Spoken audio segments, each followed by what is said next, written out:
Daily readings for January 16th, Saint Marcellus, Pope and Martyr. This pope, who governed the Church for 1 year during the severe persecution of Maxentius, was most merciful to those who repented after having denied their faith. Exiled, he died from provisions in 309. Our first reading is from the first book of Samuel, chapter 16. Jesse's youngest son, David, is anointed king.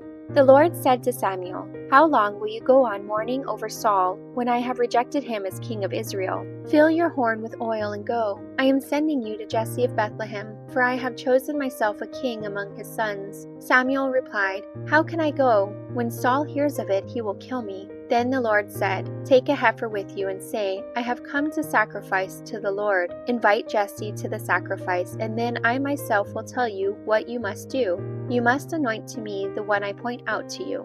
Samuel did what the Lord ordered and went to Bethlehem. The elders of the town came trembling to meet him and asked, "Seer, have you come with good intentions towards us?" "Yes," he replied, "I have come to sacrifice to the Lord. Purify yourselves and come with me to the sacrifice." He purified Jesse and his sons and invited them to the sacrifice. When they arrived, he caught sight of Eliab and thought, "Surely the Lord's anointed one stands there before him." But the Lord said to Samuel, "Take no notice of his appearance or his height, for I have rejected him. God does not see as man sees. Man looks at appearances, but the Lord looks at the heart."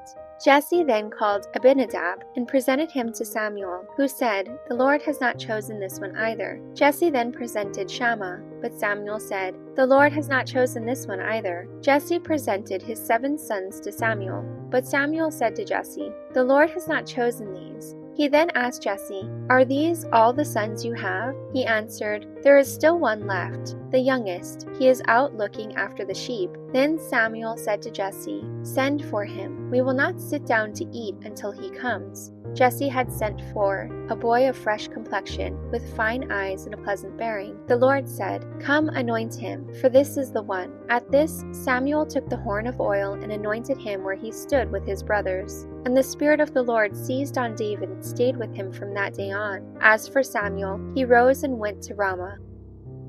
Alleluia, Alleluia. Open my eyes, O Lord, that I may consider the wonders of your law. Alleluia. A reading from the Gospel of Mark, chapter 2. The Sabbath was made for man, not man for the Sabbath. One Sabbath day, Jesus happened to be taking a walk through the cornfields, and his disciples began to pick the ears of corn as they went along.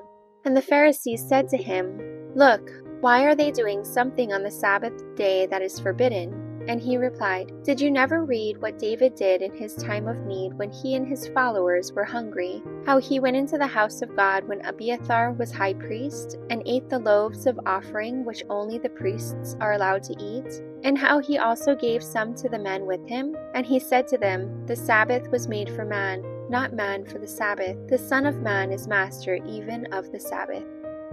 Praise be to you, O Lord Jesus Christ.